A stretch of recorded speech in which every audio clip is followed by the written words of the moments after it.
Okay. So here's what I propose, and then I invite feedback from both sides while we're together. I propose we shift Mr. Giuliani's appearance date to August 17th.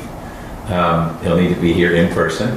That gives him a week and a day to sort out whether he would travel by private coach or bus or whatever it would be, and it's over different segments. Maybe he goes down to Washington as the first part and reconnects with people there, and then travels another few hours.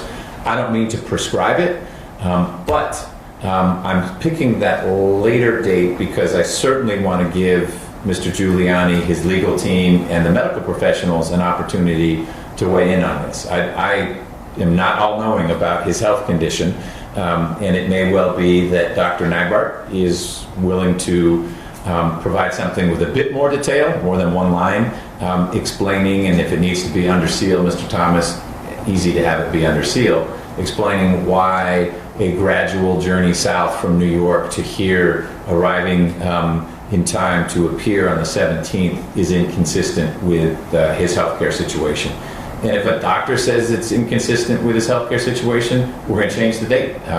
This is important, but it's not that important. And I know that you have other witnesses you can be talking to. But the way this is played out, I think it's important to set a date. And what I'll ask Mr. Thomas is that as you work with Mr. Costello and other folks on the Giuliani support team, that if you're going to seek to bump the 17th till later, that happens sooner. In other words, not on the 15th. But that's going to require some conversations. And it may well be that the doctors say, oh, that's something you could do. It's like driving to New Hampshire times 3. So just do it in 3 legs. You know folks in D.C., spend the night there and work your way down. He can set his own itinerary. I'm confident he could figure out a way short of Greyhound that will get him to Atlanta that's not an airplane. And certainly the district attorney's office would be involved in defraying some of the expenses. If it's a gold-plated limo, it may be that there's a cap that the state can afford, but of course Mr. Giuliani would be coming down here at the state's behest, court order, but there need to be discussions about that. Most of all, it's the health concerns, and so if there is documentation from a medical professional that's just not the right plan for your client, then we'll pick a different date. The very limited information I have from a doctor from a very fancy hospital is that air travel is not compatible with Mr. Giuliani's condition right now. And so that's why I'm saying don't do it by air. And that's plenty of time to make the trip, 13-hour drive. So, Mr. Thomas, that's my proposal. I will put it in writing just so it's anchored. And I know you will confer with Mr. Costello and others, and just if it's not doable, the sooner you can let Mr. Wade and me, we can do this via email initially, and then you'll need to file something eventually, the better, because then the district attorney's office can substitute others on the 17th for your client. But let's make that our stretch goal. Any questions beyond the natural concern of, I don't know if my client's health condition will allow that, but I'm letting you explore that and have a chance to respond.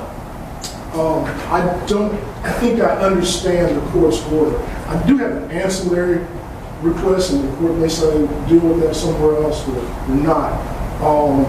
We have, in several communications to Mr. Wade, I have made the inquiry of whether or not Mr. Giuliani is a target of this investigation. Right. I know that we could probably have some other hearing about privileges and things like that. Understand that's not what we're here for today. That inquiry that I have not yet received a response to will dictate certainly how counsel addresses this matter with my client. It will dictate how things go here if we make the 17th. So that's my inquiry on the record. If they don't want to, I'll just make that inquiry on the record. And okay. That. I suspected that would come up today.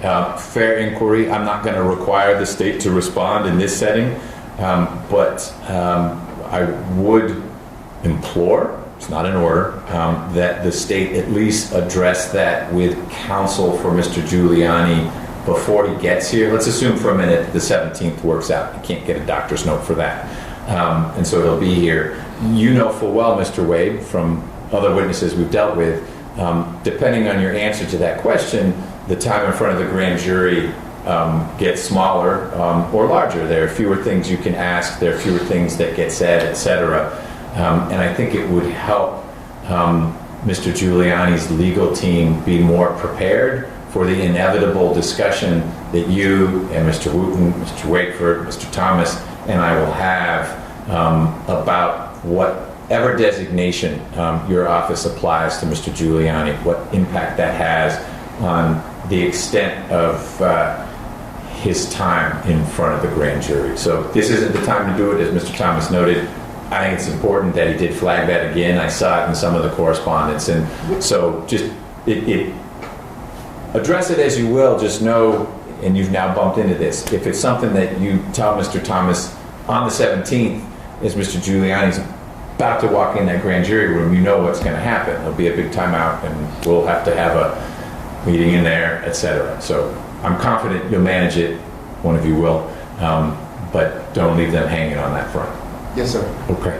Anything else, Mr. Thomas? No, Your Honor. Okay. Mr. Wade, the 17th is the current game plan. You will get the same information I get from Mr. Thomas and or Mr. Costello.